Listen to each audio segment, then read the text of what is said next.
Shalom, puji Tuhan, Bapak Ibu Saudara yang dikasihi Tuhan. Hari kita akan lebih mengenal Allah kita, ya. Dengan segala keterbatasan kita tidak bisa memahami Allah sepenuhnya. Tapi seberapa yang kita bisa mengerti, kita bisa pahami. Hari kita mengerti tentang Tuhan. Dan biarlah pengenalan kita akan Tuhan, bahwa hidup kita lebih hari lebih berkenan kepada Tuhan. Hari ini kita akan belajar mengenali Allah yang pencemburu, Allah yang pembalas, Allah yang pendendam. Saya pernah menyampaikan firman Tuhan ini beberapa tahun yang lalu.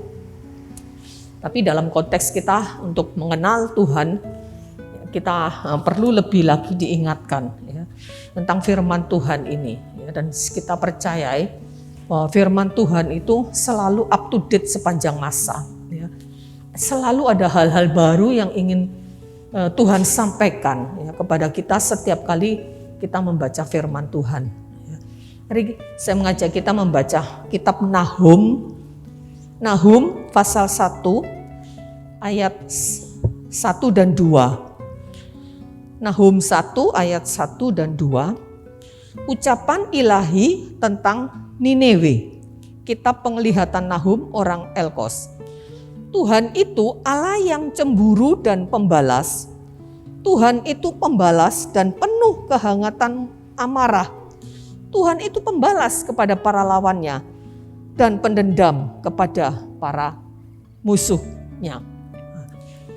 Ada cukup banyak ayat-ayat ya, yang menuliskan bahwa Allah itu Allah yang membalas.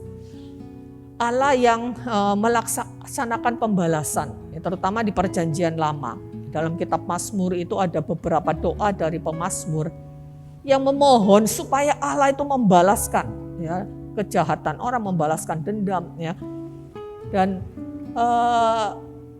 semua atau istilah-istilah pembalas, ya, pendendam, penuh kehangatan murka, ya, itu umumnya konotasinya itu negatif. Ya kan kalau dibilang orang tuh pendendam ya, kata-kata dendam itu kan konotasinya itu negatif, hal yang tidak baik gitu. Ya. Tetapi apa yang kita baca tadi ya jelas dituliskan bahwa Tuhan itu Allah yang cemburu, Allah yang pembalas, bahkan penuh kehangatan murka, ya, pendendam. Ya. Dan kita harus memahami ini ya, walaupun mungkin timbul tanda tanya gitu kan. Bukankah Allah itu pengasih, ya, penyayang? Kalau kita baca di ayat yang ketiga itu dikatakan satu hal yang sangat kontras ya dengan ayat yang kedua bahwa Tuhan itu panjang sabar, ya, besar kuasanya gitu ya. Tapi Allah itu Allah yang cemburu, pembalas dan pendendam. Ya. Mari kita pahami ini bahwa yang pasti Alkitab itu tidak pernah bertentangan dengan dirinya sendiri. Ya. Kita harus memahami kedua sisi karakter Allah yang dalam tanda kutip bertolak belakang tersebut. Ya, karena ada kebenaran ya, di dalamnya. Karena kita percaya bahwa firman Tuhan itu adalah kebenaran. Apa yang tertulis di dalamnya kita harus yakini itu kebenaran. Sekalipun ada beberapa kurang sesuai dengan bahasa aslinya gitu, karena Alkitab ini ditulis dalam berbagai macam terjemahan yang kadang berbeda penterjemahannya. Tetapi secara umum kita percayai ada tangan Tuhan yang memimpin sampai kita juga bisa memiliki Alkitab dalam edisi bahasa Indonesia yang tentunya ini terjemahan juga ya. Dan kita percayai bahwa Alkitab itu adalah firman Allah ya. Alkitab itu adalah apa yang Tuhan inspirasikan. Ya, bukan sekedar buku yang berisi kebenaran, berisi firman Tuhan, tetapi Alkitab itu adalah firman Allah. Karena itu mari kita memahami, kita mau belajar ya, memahami apa yang dikatakan di dalam ayat yang kita baca tadi, Nahum 1 ayat yang kedua. Nah, mari kita memahami hal ini ya. Yang pertama kita melihat Allah itu dikatakan Allah pencemburu ya. Kita tahu ya Allah itu pribadi gitu ya, yang punya perasaan ya seperti kita. Ya, kita yang diciptakan sama, ya kita yang seperti Tuhan gitu. Kalau kita punya perasaan, Berarti Tuhan juga punya perasaan, ya. Nah, hanya bedanya di dalam pribadi Tuhan itu ya tidak ada polusi dari dosa, ya tidak ada sedikit pun ternoda oleh dosa. Nah, kalau kita melihat dari Kamus Besar Bahasa Indonesia, kata cemburu itu ada beberapa arti. Saya ambil salah satu arti yang berkenaan ya dengan konteks dari ayat yang kita baca tadi. Katakan kalau KBBI itu menuliskan cemburu itu merasa kurang senang melihat orang lain beruntung, kurang percaya, curiga. Kalau kita berpatokan pada definisi ini, maka ini konotasinya negatif. Konotasinya negatif, ya orang yang tidak senang melihat orang lain beruntung itu kan sesuatu yang negatif, ya. Nah, kalau kita melihat dari bahasa Ibrani, ya, saya tidak pernah belajar secara khusus ya bahasa Ibrani, tapi dalam rangka menyiapkan firman Tuhan ya mau tidak mau mencari paling tidak ayat yang akan kita bahas itu kita harus tahu ya dari bahasa Ibraninya apa, bahasa Yunaninya apa. Dalam bahasa Ibraninya itu dari kata kinah yang artinya itu membara, menyala.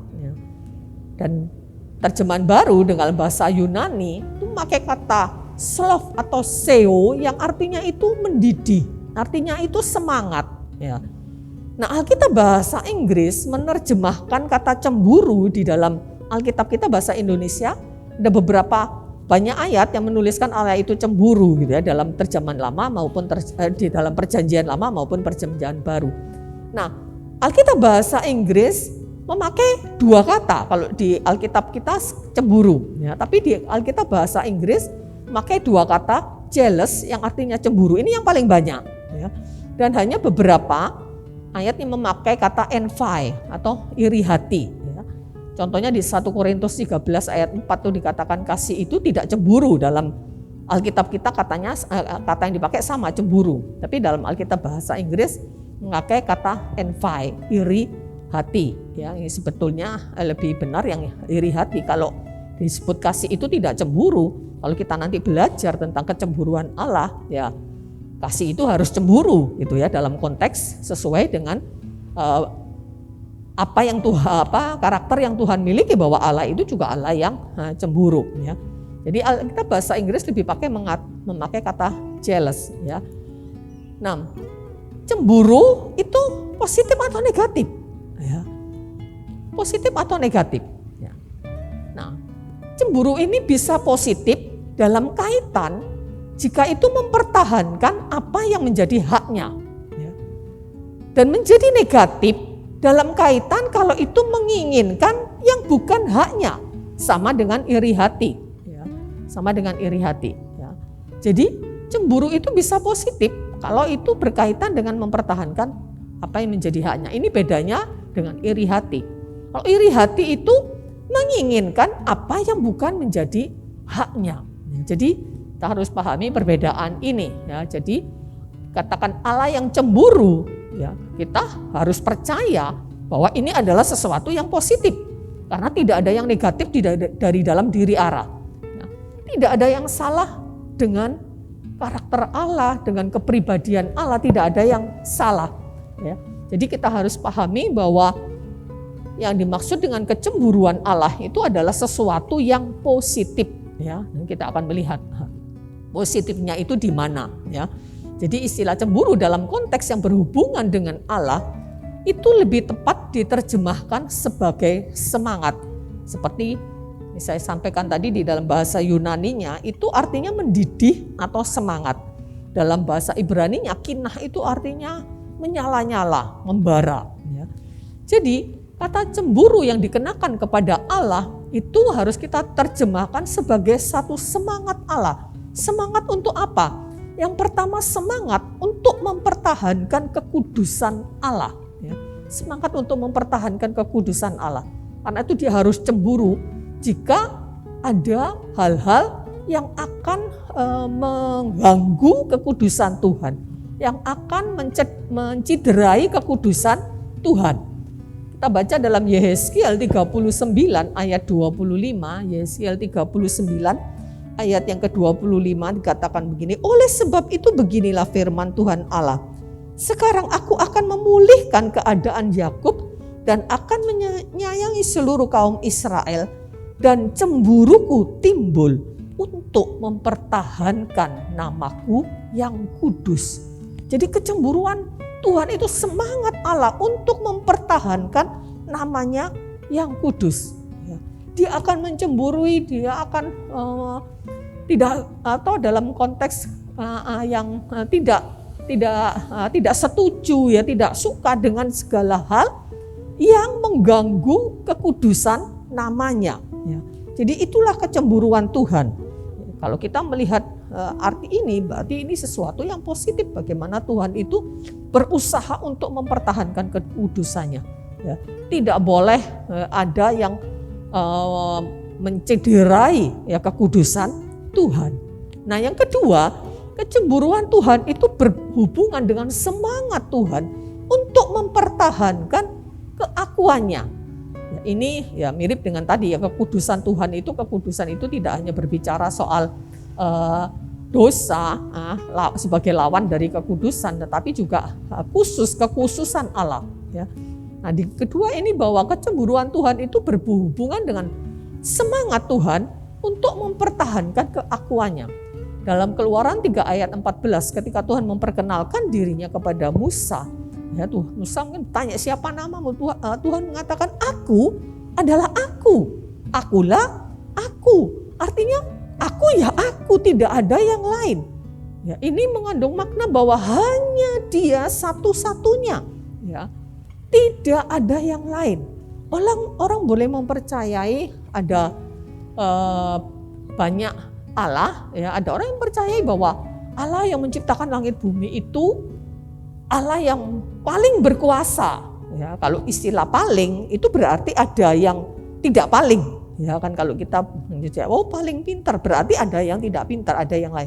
Tapi kita harus percaya bahwa tidak ada Allah lain. Kalau ada hal-hal lain atau ilah-ilah lain, ya, itu bukan kita. Ya, mereka yang mempercayai itu. Ya, kepada umatnya, kepada umat Israel, Tuhan memberikan perintah itu, jangan ada padamu ilah lain. Tidak boleh ada yang sama.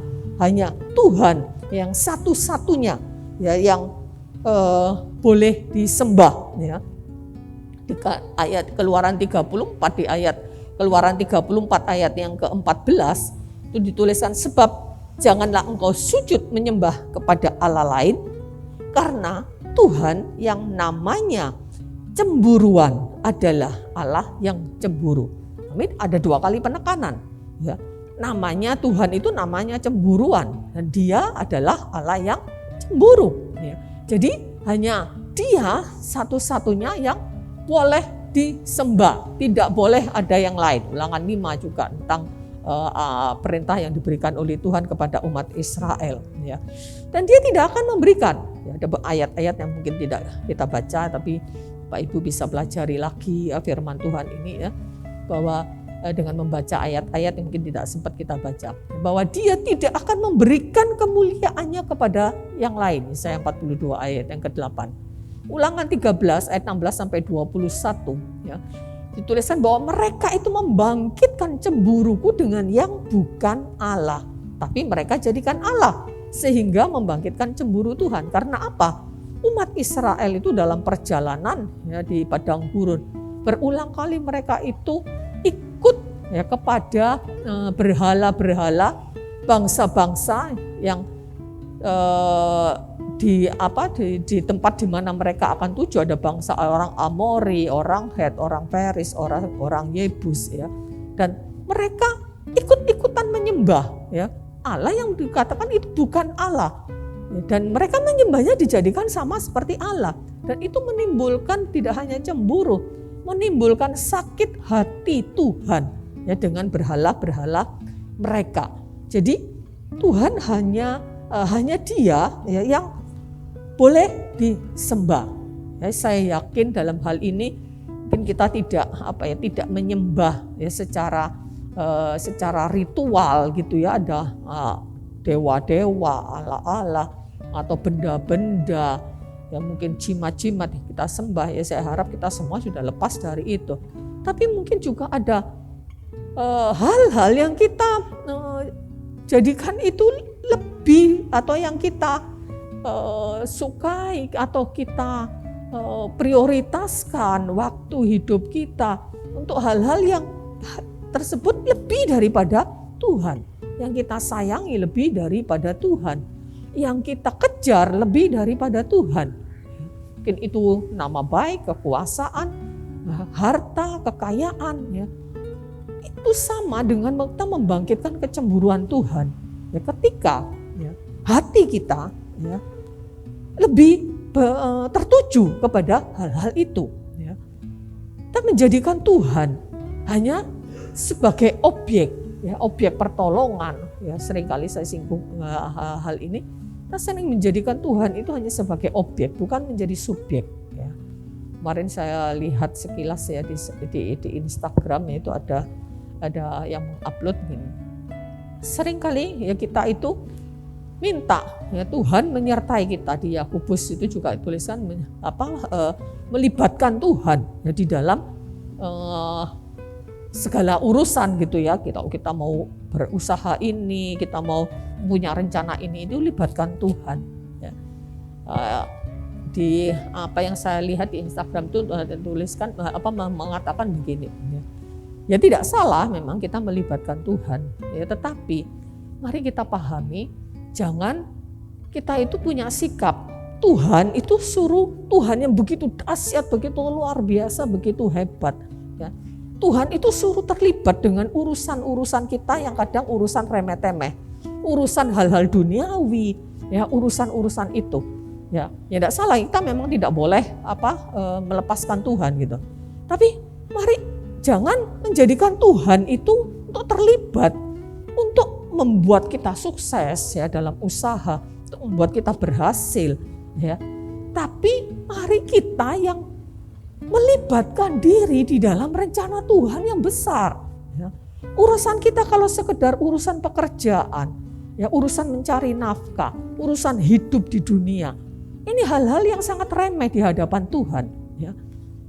Gak salah kita, karena kita memang harus bekerja gitu.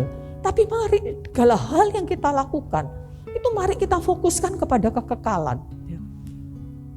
Di IG yang saya lihat, yang saya tonton kemarin itu mengatakan gini, kalau Bapak Ibu Saudara itu punya harta, punya kekayaan, punya pekerjaan, punya kesempatan, punya jabatan, punya kuasa, dan kita minta Tuhan itu terlibat di dalam semuanya. Lalu apa? Endingnya, tujuannya itu apa? Kalau sekedar untuk kebutuhan kita di dunia, itu sangat sepele bagi Tuhan gitu. Tapi mari kita yang melibatkan diri kita, minta Tuhan supaya kita ini yang terlibat dalam proyek Allah yang besar, dalam rancangan Allah, bukan rancangan kita minta Tuhan menyertai kita. Tapi bagaimana yang kita melibatkan Tuhan dan menjadikan Tuhan itu satu-satunya yang berdaulat, berkuasa, berotoritas di dalam kehidupan kita. Seringkali mungkin kita lalai di sini ya. Kita mungkin tidak menyembah patung, tidak menyembah binatang, tidak menyembah benda-benda langit, mungkin tidak menyembah dewa-dewa lain gitu ya. Tapi seringkali fokus hidup kita, kita menomorsekiankan Tuhan dalam prioritas hidup kita, dalam waktu kita, potensi kita, semuanya hanya berfokus kepada hal-hal yang sementara di dunia ini. Tuhan hanya sebagai objek. Ini juga bisa membangkitkan kecemburuan Tuhan. Kita menomorsekiakan Tuhan di dalam prioritas hidup kita. Jadi mari kita melihat bahwa Tuhan itu Tuhan yang cemburu, dalam arti dia menjadi satu-satunya yang berdaulat, berkuasa di dalam kehidupan kita. Aku adalah aku, tidak boleh ada yang lain. Namanya aku adalah aku, itu berbicara bahwa dia itu adalah subjeknya, dia itu adalah pokoknya, tidak bukan sebagai objek, dia adalah subjeknya. Jadi ini yang perlu kita pahami. Dan kemudian yang ketiga, kita harus melihat bahwa kecemburuan Tuhan itu adalah hasrat dan semangat Allah yang besar untuk mendapatkan kembali umatnya. Ya, untuk dia bisa memiliki kembali umatnya. Di dalam Nahum 1 ayat yang ke-13 gitu tertulis bagaimana Allah itu bersemangat untuk membebaskan umat Yehuda dari bangsa Asyur dan mengembalikan mereka menjadi umat Tuhan. Hal ini menunjukkan penghargaan Allah kepada umatnya dan keseriusannya di dalam mengasihi umatnya. Jadi kecemburuan Tuhan itu adalah penghargaan Tuhan kepada umatnya untuk dia merebut kembali. Saat itu firman Tuhan ini ditujukan kepada bangsa Nineve. Bangsa Nineve yang pada akhir pemerintahan Yerobeam kedua itu kerajaan Yehuda dan Israel ditawan oleh kerajaan Asyur, ya, dan bagaimana akhirnya mereka itu ikut ya kepada bangsa Asyur ini sampai mereka juga meninggalkan Tuhan, ya, dan Tuhan ingin merebut kembali, ya. Tuhan pakai Nabi Nahum ya untuk bagaimana menyampaikan pesan Tuhan ini.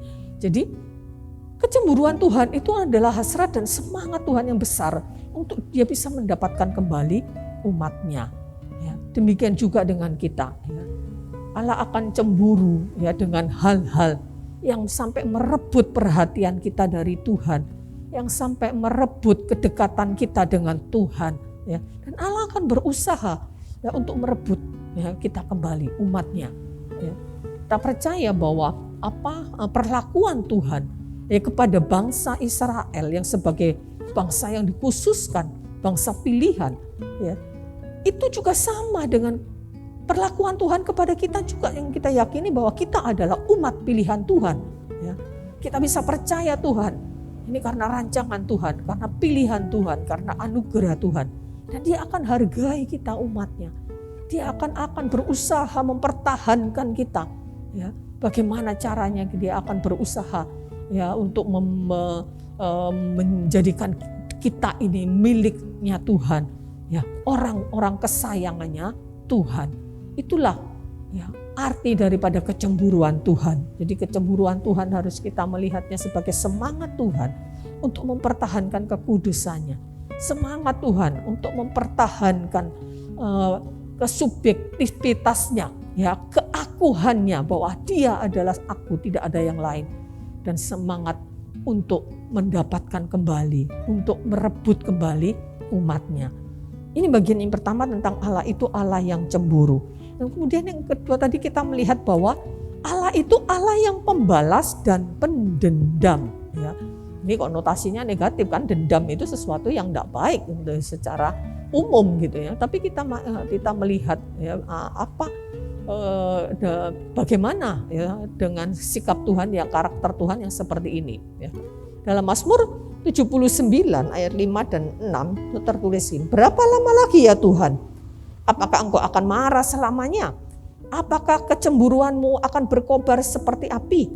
Tumpahkanlah kemarahanmu atas bangsa-bangsa yang tidak mengenal engkau dan atas kerajaan yang tidak memanggil-manggil namamu. Ya. 79 ayat 5. Ya berapa lama lagi Tuhan? Apakah engkau akan marah selamanya? Ya. Nah, pembalasan kemarahan Tuhan, kecemburuan Tuhan yang dikatakan itu sampai berkobar seperti api, itu berhubungan dengan kecemburuannya tadi. Ya. Karena dia cemburu, dia bisa marah. Ya. Tuhan bisa marah. Ya. Dan berhubungan dengan murkanya juga, murka Tuhan itu juga berhubungan dengan ketidaksetujuannya atau hal-hal yang bersifat dosa. Ya, itu sangat membuat Tuhan itu marah, ya, sangat membuat Tuhan itu marah. Ya, dan bagaimana Tuhan itu karena dia begitu mempertahankan kekudusannya, maka dia akan marah ketika ada yang menciderai kekudusan Tuhan dan kekudusan umatnya. Karena dia kudus, dia ingin umatnya itu juga kudus. Dia tidak ingin umatnya ada noda-noda dosa. Ya, dan bagaimana bangsa Israel berulang kali menyakiti hati Tuhan ya, dengan mereka berbuat dosa. Ya, karena itu Tuhan sangat murka ya atas dosa dan kejahatan itu. Ya. Dan murka Tuhan itu juga berbicara tentang semangat Tuhan itu untuk melindungi umatnya. Dalam Mazmur 94 ya, ayat 1 sampai 5 itu bagaimana Tuhan itu berusaha untuk melindungi ya, umatnya ya, dengan kemarahannya, dengan murkanya, ya, supaya umatnya itu tidak terus-menerus ya, di dalam kesalahan, dan supaya kalau ada faktor-faktor luar yang di luar umatnya yang membawa umat itu untuk berdosa, berbuat jahat, ya, maka itu akan berurusan dengan Tuhan. Ya. Jadi kemarahan Tuhan itu berhubungan dengan kecemburuannya, berhubungan dengan murkanya atas dosa dan kejahatan, berhubungan dengan semangat Tuhan untuk melindungi umatnya. Karena dosa ini adalah masalah yang serius di hadapan Allah, sekalipun dosa yang manusia anggap kecil atau sepele. Karena itu dalam 1 Korintus 5 ayat 6, Galatia 5 ayat yang ke-9 dituliskan, sedikit ragi itu bisa mengkamirkan seluruh adonan. Sedikit dosa itu bisa merusak banyak hal dalam seluruh kehidupan kita. Ya, seluruhnya bahkan. Ya, ketika ada dosa yang sedikit itu yang kita simpan, yang tidak kita selesaikan. Bukan berarti kita bebas dari dosa, kita bisa sepenuhnya menjadi sempurna di dalam dunia ini, terlepas dari dosa. Tidak, ya. Kita masih punya kelemahan-kelemahan, tapi jangan simpan dosa. Ya, itu yang menjadi masalah. Ya, dosa yang disimpan, dosa yang tidak diselesaikan dan terus-menerus dilakukan berulang-ulang. Ya, itu akan merusak seluruh kehidupan kita sehingga kita ini tidak menjadi kudus di hadapan Tuhan. Tidak layak ya, menjadi umat Tuhan. Karena itulah Tuhan berusaha, ya, kalau perlu dia harus murka, dia harus marah, ya, untuk bagaimana menjaga kekudusannya. Ya. Kalau pembalasan murka Tuhan itu memang di dalam pasal Nahum pasal 2, pasal 3 itu sesuatu yang mengerikan memang, ya. Memang mengerikan dan harus itu dipandang sebagai memang konsistensi Tuhan terhadap kebenaran dan keadilan yang mengharuskan dirinya untuk bertindak melawan segala bentuk ketidakbenaran dan ketidakadilan. Ya, kalau kita baca keseluruhan dari kitab Nahum itu berisi murka Tuhan, ya, untuk bagaimana dia bisa melawan segala bentuk ketidakbenaran dan ketidakadilan. Ya. Nah, kita melihat kepada siapa murkanya itu tertuju. Ya. Di ayat yang saya bacakan tadi, Mazmur 79 ayat yang ke-5 itu dikatakan kemarahan Tuhan itu ditumpahkan atas bangsa-bangsa yang tidak mengenal Engkau, atas kerajaan-kerajaan yang tidak memanggil namamu. Ya. Jadi kemurkaan Tuhan itu ditujukan kepada musuh-musuhnya, lawan-lawannya, orang-orang yang berontak dan melawan Tuhan. Kitab Nahum ini tadi Tuhan pakai Nahum ini untuk menyampaikan firman Tuhan kepada bangsa Niniwe. Niniwe ini kota kuno yang terletak di Mesopotamia dekat Sungai Tigris, dibangun oleh Nimrod. Ya. Nimrod ini cicit dari Nuh dalam Kejadian 10 ayat yang ke-11. Ini kota Niniwe. Ya. Nah, pada zaman Raja Yerobeam yang kedua, ya, Tuhan itu sudah mengutus Nabi Yunus, ya, untuk menyampaikan berita penghukuman dan membawa pertobatan.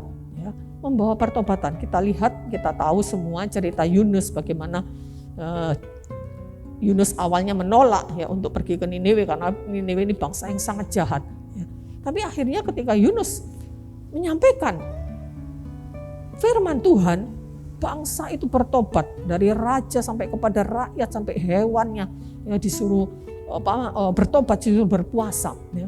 Terjadi pertobatan di Niniwe. Ya.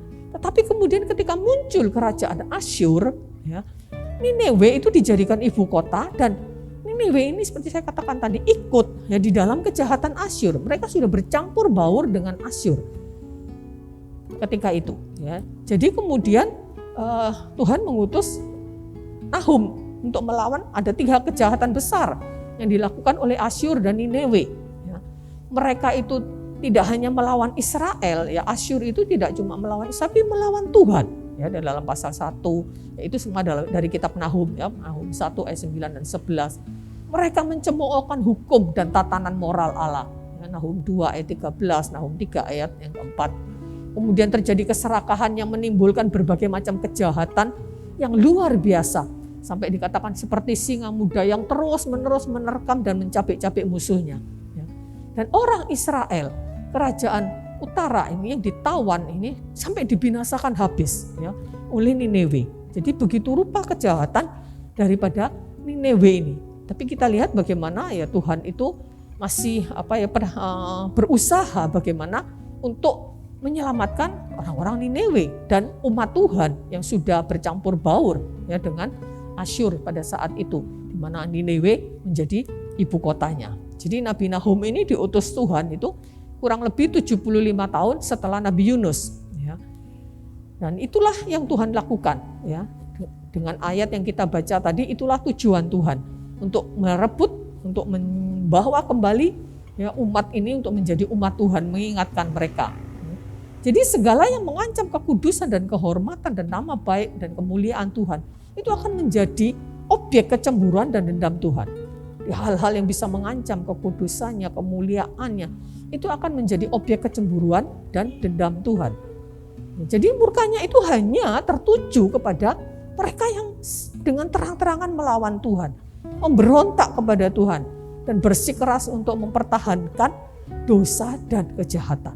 Jadi kepada orang-orang atau bangsa atau orang-orang seperti inilah murka Tuhan itu ditujukan. Jadi Tuhan itu tidak sembarangan. Marahnya Tuhan itu kemarahan yang terkontrol. Hanya kepada orang-orang yang bersungguh-sungguh melawan Tuhan. Kita baca di dalam Imamat 26 ayat 21 dan sampai 24. Imamat 26. Kita baca ayat yang ke-21 ya. Jikalau kamu tetap bertentangan dengan daku dan kamu tidak mau mendengarkan daku, maka aku akan menambah hukuman atasmu sampai 7 kali lipat setimpal dengan dosa. Jadi kalau mereka itu tetap bertentangan dengan Tuhan, tidak mau mendengar, setelah diperingatkan, diancam, mungkin dinasehati, ditegur, dihajar, dan mereka tetap, maka dikatakan Tuhan itu sampai menambah hukuman atas umat Tuhan itu 7 kali lipat. Itulah Tuhan. Bagaimana Tuhan itu sangat murka. Kita lihat contoh-contoh bangsa Israel. Dalam Bilangan 11 ayat 1 sampai 3 itu dikenal dengan istilah Tabera. Bagaimana Tuhan itu marah sampai Tuhan itu menurunkan api dari langit untuk membakar perkemahan umat Israel. Ketika mereka bersungut-sungut kepada Tuhan, Tuhan datangkan api dari langit. Binasa ada sekitar 23.000 orang kalau tidak salah. Kemudian di Bilangan pasal 11 itu juga bagaimana mereka itu bersungut-sungut minta daging. Ketika Tuhan kirim burung puyuh, mereka itu makan dengan serakahnya. Dengan serakah. Sampai ketika mulutnya mereka itu masih penuh dengan makanan. Tuhan mendatangkan tulah. Di situ di daerah disebut dengan istilah kibrot ta'awah. Itu untuk mengingatkan mereka akan hukuman Tuhan yang Tuhan jatuhkan kepada mereka. Kita lihat di masa-masa sekarang, masa-masa yang beberapa tahun yang lalu. Coba Bapak Ibu kalau searching tentang di Google, orang-orang yang melawan Tuhan. Saya pernah sampaikan hal ini. Ada beberapa orang yang melawan Tuhan. John Lennon itu tahun 70-an. Begitu populernya, begitu mendunia. John Lennon dengan The Beatles-nya. Gimana John Lennon ini berkata, mari kita lihat siapa yang lebih cepat tenggelam, Yesus dengan ajarannya atau The Beatles. Tidak berselang lama, tidak berselang lama John Lennon kemudian mati dalam waktu yang singkat. Kemudian kita lihat juga Marilyn Monroe. Marilyn Monroe ini terkenal di tahun 50 sampai 60-an, seorang penyanyi yang top. Ketika pendeta Billy Graham itu seperti mendapat inspirasi dari Tuhan untuk menemui dia, untuk menyampaikan pesan Tuhan. Dan ada orang yang menyampaikan, dia mengatakan, tidak usah, saya tidak butuh Tuhan. Dalam waktu kurang lebih hanya seminggu kemudian dia ditemukan meninggal di apartemennya, di rumahnya. Ada banyak hal, ada banyak orang-orang. Kita lihat juga bagaimana pencipta kapal Titanic, Thomas Andrew. Itu Titanic ini yang dibuat selama bertahun-tahun ya, dan kemudian akan melancar di launching untuk pelayaran perdananya ya. Saya yakin kita mungkin tahu ceritanya ya. Dan kemudian ada wartawan yang menemui Thomas Andrew, dengan bangganya Thomas Andrew membanggakan kapal Titanic ini, yang dia mengatakan Tuhan pun tidak akan mungkin menenggelamkan kapal ini.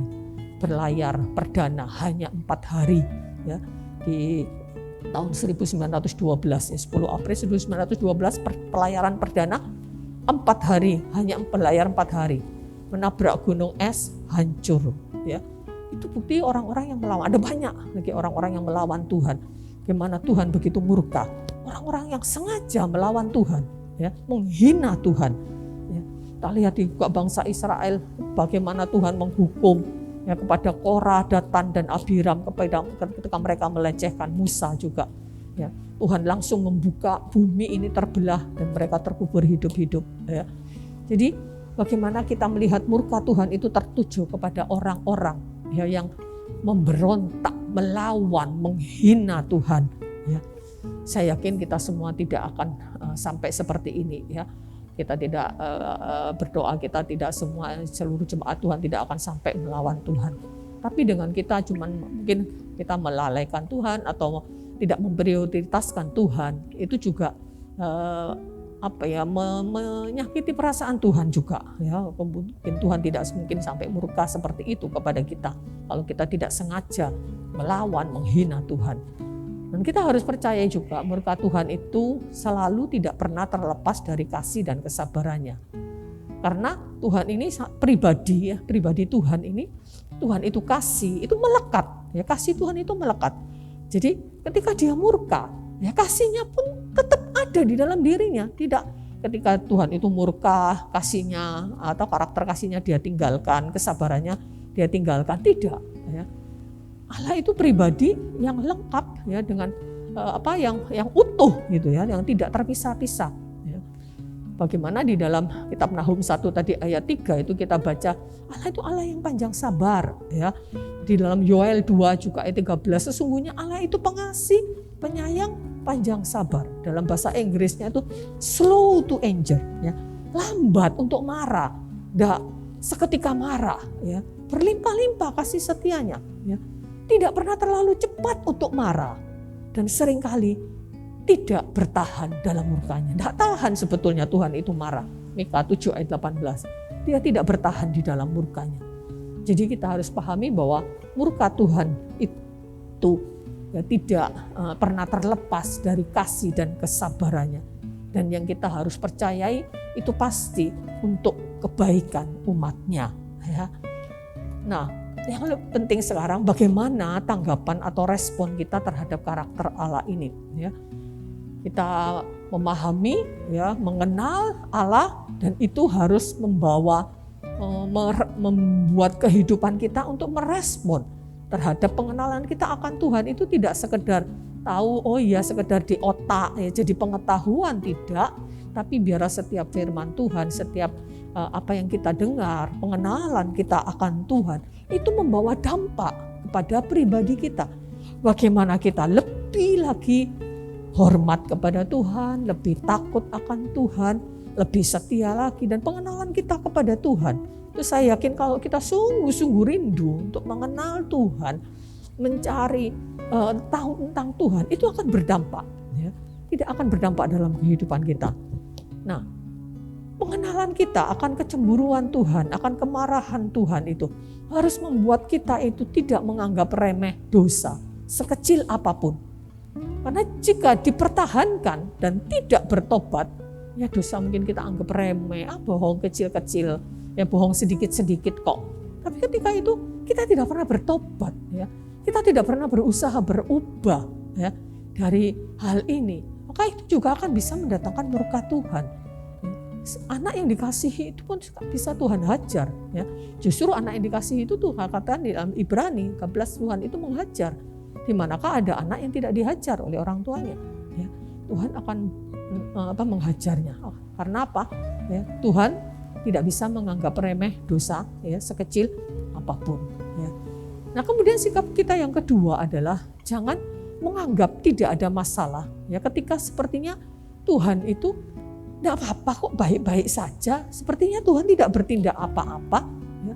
Roma 2 ayat yang keempat mengatakan, maukah engkau menganggap sepi kekayaan kemurahannya, kesabarannya, kelapangan hatinya? Tidakkah engkau tahu bahwa maksud kemurahan Allah ialah untuk menuntun engkau kepada pertobatan? Ya.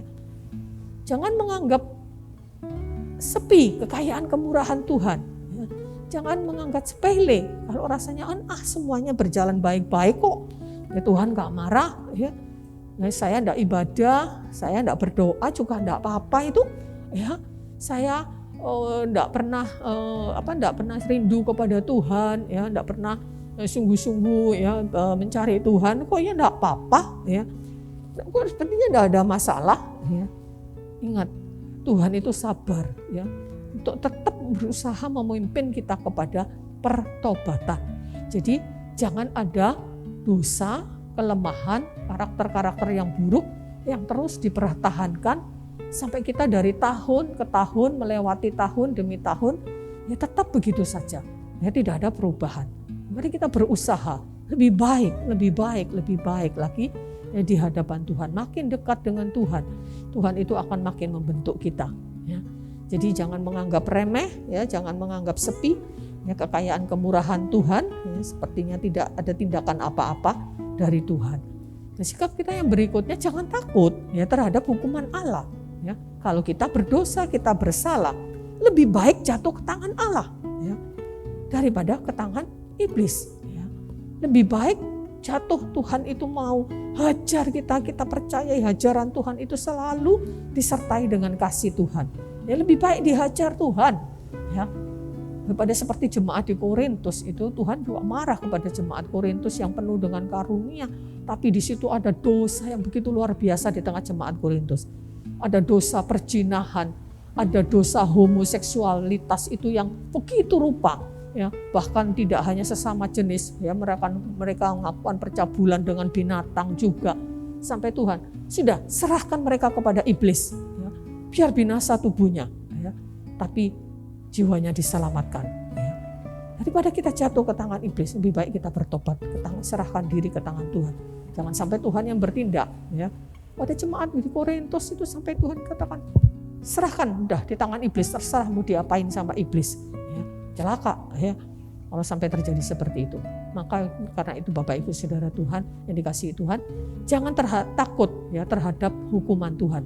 Lebih baik jatuh ke tangan kasih karunia anugerah Tuhan lebih daripada ke tangan iblis. Jadi mari kita perbaiki kehidupan kita ya, kita percaya bahwa Tuhan itu Tuhan yang luar biasa. Ulangan 32 ayat 39 mengatakan, lihatlah sekarang bahwa akulah Tuhan, tidak ada kecuali aku. Akulah yang mematikan dan yang menghidupkan. Aku telah meremukkan, tapi akulah yang menyembuhkan.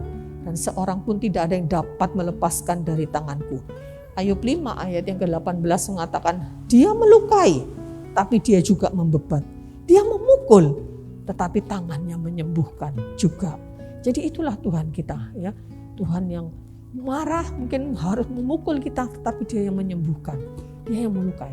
Jadi jangan takut ya kepada Tuhan. Kalau kita berdosa, segera selesaikan di hadapan Tuhan, selesaikan. Dan kita percaya Tuhan itu sangat tepat di dalam tindakannya, tidak pernah salah. Orang tua di dunia ini ya bisa salah, menghajar anak, mungkin bisa emosional, ya bisa sampai menciderai, bahkan ada anak yang sampai mati ya di tangan orang tuanya karena kejengkelan orang tua. Allah kita adalah Allah yang tidak pernah bersalah dalam tindakannya.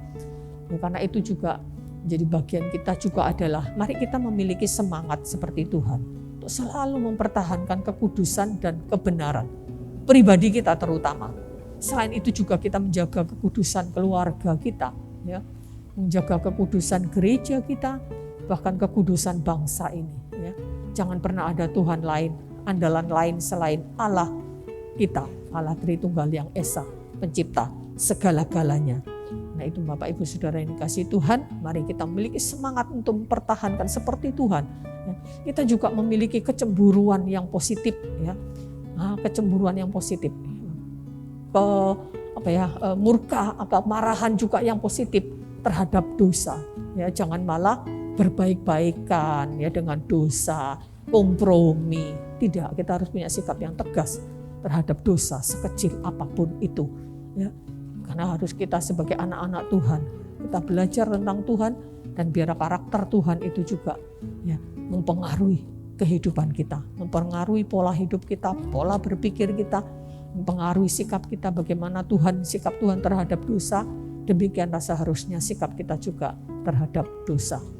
Dan jangan membangkitkan kecemburuan dan murka Tuhan, tapi berikan kepada Tuhan itu yang terbaik.